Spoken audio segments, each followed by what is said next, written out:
Doing the Thunder games, we have a pretty set schedule for a 7 o'clock start. I usually leave Jenks, where I live, at 10:30 in the morning, which gets me here around noon for our first call time. We begin setup for the game.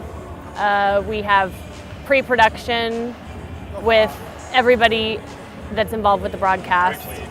We have a dinner break from 4 to 5. We do some more pre-production. We send some things to the studio, and we start the game at 7. Typically, normal game, we're finished by 9:30, and I'm usually home by about 11:15 that night. When I get to the truck, we load our directory onto a computer because we change trucks every single game. Now, we'll save elements from game to game, especially things that we know we'll want to use again, but we start over every single game. So there's a lot of things that we build ahead of time, knowing that we'll probably use, other than stuff that comes as the game progresses. There's lots of other companies that I work for as well, and keeps me very busy, but then summers are very light, and I get to spend them with my kids, which is great. When the heat came last season, I had stepped away from the truck, and I was walking through the hallway, and it was LeBron, Dwayne Wade, and somebody else, I don't remember who, doesn't really matter.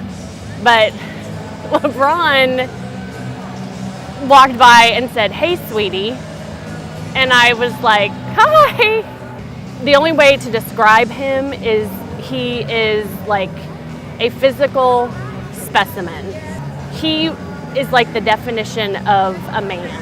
There's something magical about him as he's a presence in a space, which I've never experienced before. And I've worked with, announcers and professional athletes and seen people and all that stuff, and he just has something that nobody else has. But what's crazy about that story is I went back into the truck, and these are people I've worked with for 3 years, and I was giggling and kind of nervous and like fidgety, and everybody goes, "What is wrong?